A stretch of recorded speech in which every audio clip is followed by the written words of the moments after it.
En Voz Alta, un podcast sobre libros, escritura y creatividad.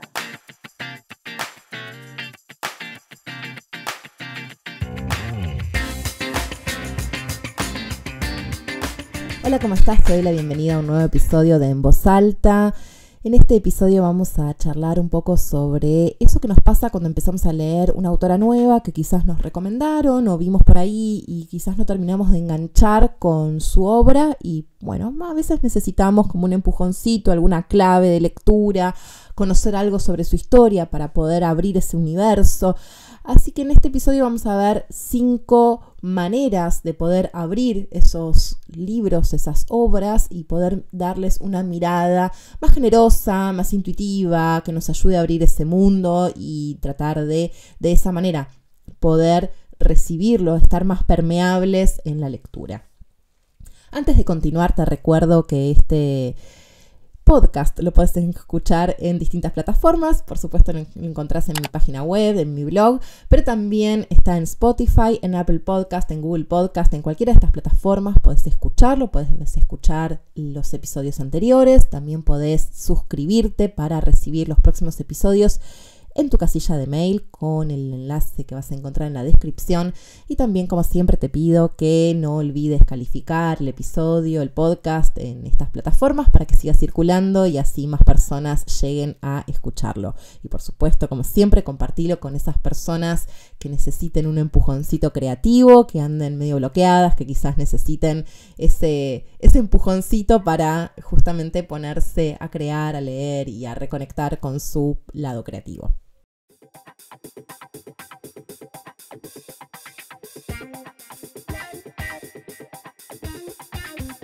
Bien, ahora sí pasemos a estos 5 consejos o 5 herramientas, también los podemos llamar, para poder de alguna manera ser más permeables en la lectura. Esto surge, les cuento un poco, surge de una experiencia que yo tuve en un taller de escritura, pero estábamos analizando una obra y surgió un debate porque una de las participantes comentó que el libro no le había gustado y la docente a cargo se puso bastante tensa con esto y le dijo, bueno, pero acá no estamos justamente para ver si esto te gusta o no te gusta, estamos tratando de aprender herramientas y demás. Claro, en un taller de escritura, la lectura la usamos muchas veces como un manual de procedimientos, ¿sí? Vemos qué estrategias utilizó cada autor o autora para poder lograr ese efecto, para poder construir esa historia, para ver cómo justamente tradujo esa historia a un relato o a un poema o a lo que fuera.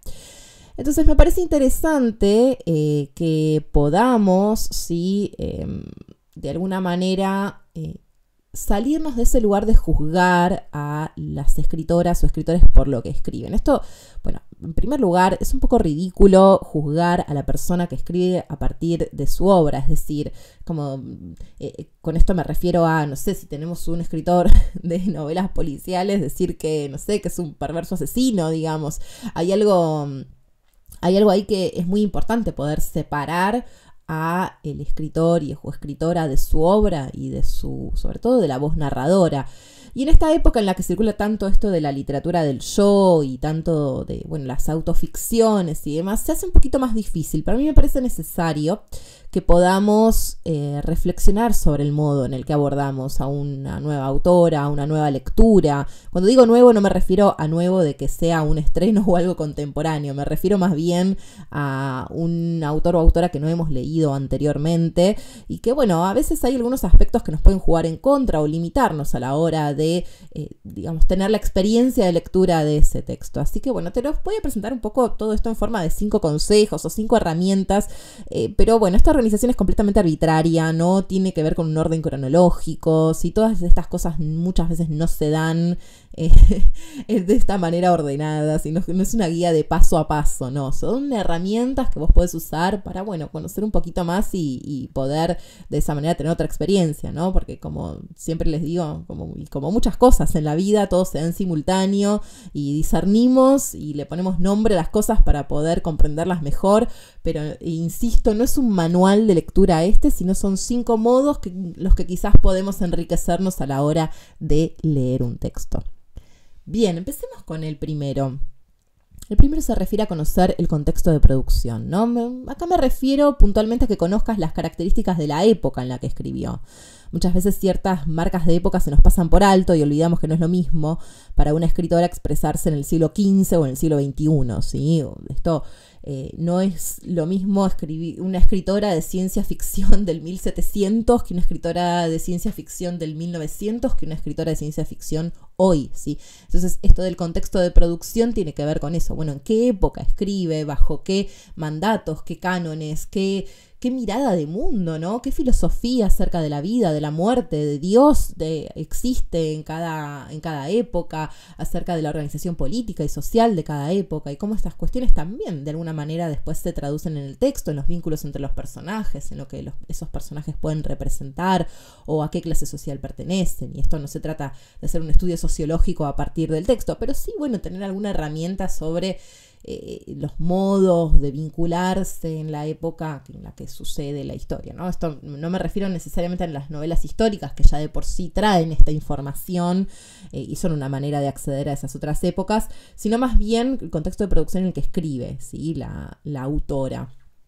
El segundo punto tiene más que ver con las condiciones de producción, con las condiciones materiales, o sea, más allá del contexto social, político, económico, filosófico en el que escribe esta autora. También está bueno conocer un poco sobre su vida y el modo en que pudo escribir, ¿no? Contaba con recursos para hacerlo, se le permitía hacerlo. No es lo mismo escribir a escondidas en las siestas de los hijos, o tener facilidad económica y un cuarto propio, como diría Virginia Woolf, ¿no? Entonces, esto de conocer cómo escribía y tratar de ver de qué manera esas condiciones en las que se producía tienen luego marcas estéticas, estilísticas, modos de mirar el mundo.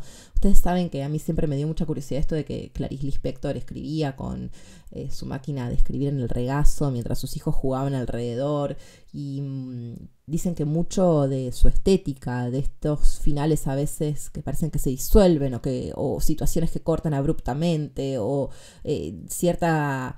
¿cómo decirlo? Como ciertas características de sus personajes tienen mucho que ver con eso, ¿no? Con esas condiciones de producción, con aquello de lo que ella se rodeaba, con aquello que sucedía en su entorno mientras ella estaba escribiendo. Entonces, esto de las condiciones de producción no necesariamente tiene que ver, insisto de nuevo, con una cuestión de estudio sociológico, sino que quizás muchas de las cuestiones que a veces encontramos como dificultades a la hora de escribir terminan siendo nuestro mayor valor. Es decir, si este hecho de escribir en un contexto en el que hay interrupciones da lugar a que los finales tengan ciertas características únicas, bueno, entonces eso que se presenta como una dificultad, o que se le presentó a esta autora quizás como una dificultad o un desafío o simplemente una condición en la cual se produce, luego tiene un efecto estético, ¿no? Entonces, esto también a ver con qué nos estamos rodeando, qué estamos haciendo, qué cosas nos pasan mientras escribimos. También está bueno poder de alguna manera incorporarlo o hacerlo una ventaja, ¿no? O sea, esto de convertirlo en una herramienta. En lugar de ser una traba, bueno, a ver, convertirlo en una herramienta. Y esto nos enseña mucho, ¿no? Averiguar sobre las condiciones de producción de las autoras muchas veces nos saca de ese idilio, ¿no? Del escritor que está en su altillo y que tiene su tiempo infinito para escribir y crear, y bueno, bajarlo un poco más a cuestiones más concretas y reales respecto a cómo se escribe. Bien, el tercer punto es esto de no juzgar a la autora por sus personajes, ¿no? Es súper común, se malentiende a la autora por el comportamiento de sus personajes, cuando estos justamente pueden estar queriendo mostrar o denunciar algún tipo de comportamiento social, ¿no? Entonces, esto de, en primer lugar, tener en cuenta la diferencia entre autor, narrador y personaje. Es algo que parece muy simple y a veces incluso hasta sonso decirlo, pero que suele suceder. Me ha pasado participando, además de brindar espacios de club de lectura, me gusta participar de ellos, me gusta compartir espacios de discusión literaria y demás, y me ha pasado en algunos espacios de los que he participado, en los cuales se empieza a juzgar al autor por sus personajes, y creo que ahí se genera como una confusión enorme. Se genera una confusión enorme porque, digamos, incluso cuando el autor usa su propio nombre y apellido, no sé, como hacía Borges, de jugar con él y su doble, digamos. Me parece que está bueno ver el procedimiento, ver lo que nos pasa con la lectura, más allá de lo que le pase al autor, ¿sí? Creo que acá nos limitamos muchísimo en términos literarios, en términos de experiencia, en términos de disfrute, en términos de incluso de pensamiento. Creo que es más interesante y de experiencia sensorial, ¿no? Esto de estar, es como un fetiche, ¿no? En buscarle, uy, esto le habrá pasado, y este quién será. Y lo digo porque me ha pasado a mí, que me han dicho, che, ¿y este personaje quién es? Como si hubiera una persona de carne y hueso en la vida que sea ese personaje. Y no, bueno, es un personaje de ficción que quizás tiene características de muchas de las personas que he conocido en mi vida, pero que no necesariamente es una, ¿no? Que justamente a veces es el encuentro de rasgos de aquí y de allá, y bueno, en esa síntesis que se convierte en personaje, hay otra cosa, ¿no? Hay una nueva creación, un nuevo ente, ¿no? Que es el personaje, y el personaje no es más que eso que podemos percibir a través del texto. O sea, esto de buscar correlaciones entre realidad y ficción, creo que es más un fetiche, y puede ser entretenido como chisme, pero no como experiencia literaria. El cuarto punto tiene que ver con leer textos de la autora que no sean el que estás leyendo. Por ejemplo, podés leer ensayos, entrevistas, otras obras. Hoy la verdad es que es muy fácil acceder a estos materiales, tan fácil que a veces es un poco abrumador, ¿no? Sobre todo con las escritoras más contemporáneas o más cercanas en el tiempo, en donde ya había cámaras o modos de grabar, ¿no? Entonces ponemos en YouTube y nos encontramos un montón de entrevistas a las autoras, o buscamos en Google y nos encontramos un montón de artículos.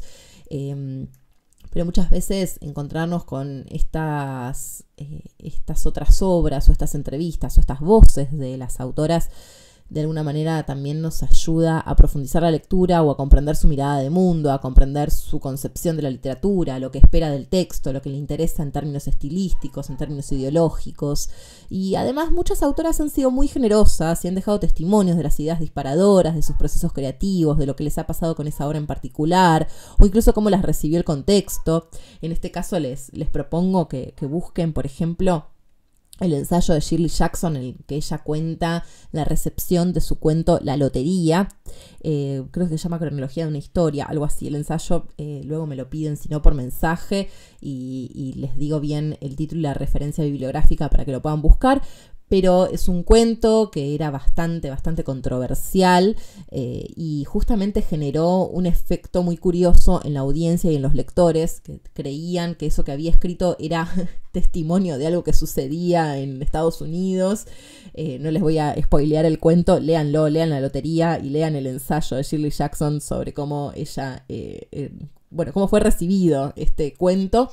Porque, bueno, creo que hay una experiencia muy interesante en lo que sucede entre la autora, el cuento y la audiencia, ¿no? O sea, qué cosas del imaginario disparan, ¿no? O sea, qué elementos de lo que sucede en ese inconsciente colectivo se abren con esos relatos. Así que, bueno, a por ellos, a por este caso en particular y todos los que se les ocurran. Por supuesto, como siempre, me encanta que me compartan también en comentarios, por mail, o mismo acá en las redes, y en las distintas plataformas en las que nos encontramos, que otros ensayos conocen en los que se cuentan este tipo de cuestiones, ¿no? Desde cómo surgieron las ideas, de cómo fueron los procesos creativos y cómo fue también la recepción de sus obras. Está bien interesante ver esos recorridos. El quinto punto es quizás el más...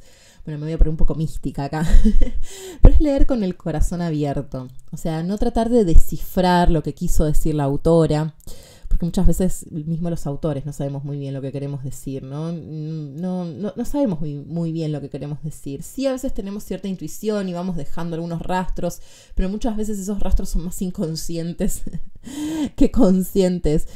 Pero a lo que voy es que no, creo que una actitud de desciframiento, ¿no? Como si fuera algo que está codificado y que yo tengo que decodificar, le quita justamente la función poética al lenguaje, porque en definitiva cuando estamos haciendo literatura no estamos haciendo necesariamente algo comunicativo en términos de, no sé, como cuando vamos a hacer una compra, ¿no? Entonces, quiero 1 kilo de tomates. Bueno, el efecto que yo quiero lograr con ese quiero 1 kilo de tomates es uno, que es concreto y es comunicativo y es social y tiene que ver con un intercambio, ¿no? En este caso, un intercambio económico, ¿no? Bueno, vos me vas a dar 1 kilo de tomate, yo te voy a dar un dinero, son de tanto, ya no sé ni cuánto está el kilo de tomate, no me voy a meter en ese tema en este momento.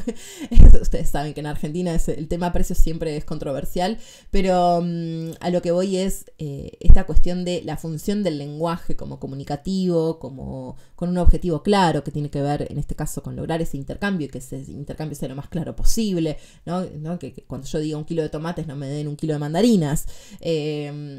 Ahí hay un objetivo puntual comunicativo en el lenguaje. Ahora, cuando estamos escribiendo literatura, y decimos, y el personaje dice, quiero 1 kilo de tomates, quizás lo que yo quiero mostrar es otra cosa, no que quiere 1 kilo de tomates. Quizás yo lo que quiero mostrar es que no sé, que está triste, ¿no? Entonces, antes compraba 3 kilos de tomate y ahora compra 1 kilo de tomates, porque, no sé, ya hay una persona que ya no está, por ejemplo, ¿no? Entonces, digamos, fíjense que ahí es como que rompemos un poco esa lógica comunicacional. En este caso, estoy dando un ejemplo narrativo, pero en lo poético también surge esto a partir de que la palabra se vuelve más ritmo, se vuelve imagen, se vuelve otra cosa que la palabra misma. Y me parece que como lectoras no se trata de codificar los textos, ¿sí? En términos de, como dar un significado cerrado último, sino más bien dejarse atravesar por el texto y en todo caso ver qué nos deja, qué nos hace eco, cómo dialoga con nosotras, cómo dialoga con nuestra sociedad contemporánea, cómo dialoga con nuestras propias emociones, qué preguntas nos abre, qué sensaciones nos invita a experimentar, ¿sí? En el transcurso de la lectura. Y ahí me parece que es un nuevo modo de leer que justamente nos saca de la lógica comunicativa, pero también nos saca de la lógica productiva. Leí este cuento y lo entendí, leí este libro de cuentos y listos, paso al siguiente, ¿no? Esta cuestión acumulativa de libros leídos y comprendidos, y más una cuestión de una relación con ese libro, una relación vincular colectiva con ese libro. Creo que ahí es donde se genera un diálogo mucho más interesante y mucho más enriquecedor que comprendí la historia y comprendí lo que me quiso decir el autor, ¿no? Y más desde esto, la experiencia, el atravesarlo, el proceso de la lectura. Y obviamente acá estamos en un podcast en el cual, además de leer, nos encanta escribir. Entonces esto de leer también, ¿cómo logra abrirme estas preguntas? ¿Cómo logra esta estrategia? ¿Cómo logra hacerme sentir estas cosas? Bueno, ahí ver procedimientos, herramientas y de qué manera va construyendo eso. Bajar a tierra.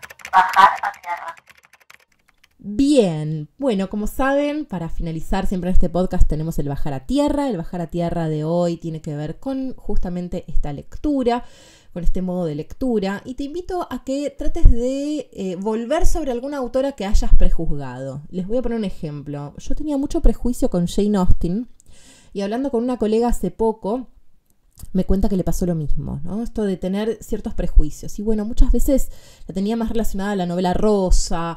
Y cuando me puse a investigar un poco más sobre su historia, sobre sus condiciones de producción, sobre su contexto, sobre su historia y sobre algunas otras cuestiones, ¿no? Por ejemplo, textos que no publicó, algún que otro manuscrito que le pidió a la hermana a la sobrina, perdón.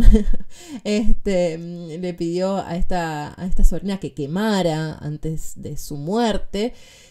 Creo que ahí se me abrió otra manera de ver los textos de Austen, como todo este prejuicio sobre cómo se la vende, cómo se la vende en lo contemporáneo, ¿sí? En las películas que se hacen a partir de su obra, en los tipos de colores que se eligen para sus portadas, ¿no? Como bueno, hay ahí una tendencia a presentarla como algo medio naif, medio rosa, medio bueno, como historias, ¿no? de amor, de mujeres, y creo que es mucho más profunda que eso, y es algo que comprendemos cuando empezamos a conocer justamente su historia, sus condiciones de producción, su contexto histórico. Hay algo ahí que se nos abre, que nos invita a reflexionar y a atravesar de otra manera, ¿sí? A experimentar el libro con una mayor permeabilidad. Así que bueno, te invito entonces en el Bajar a Tierra de hoy, que es sobre alguna autora en la que tengas algún prejuicio, trates de leerla desde otro lado, ¿sí? Trates de informarte, de googlear, de investigar un poco, de tomarte ese trabajo de leer quizás alguna entrevista que encuentres y volver sobre la obra. Y bueno, y me contás después qué te pasó con esto.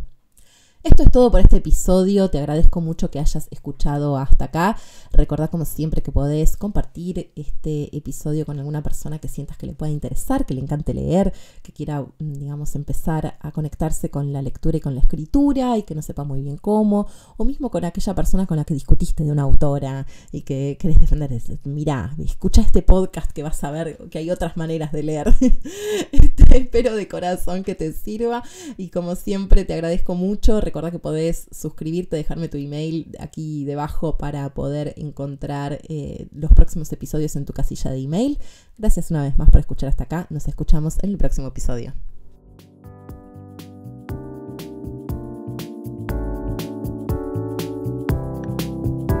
En Voz Alta, un podcast sobre libros, escritura y creatividad. Suscríbete para recibir el próximo episodio en tu casilla de email.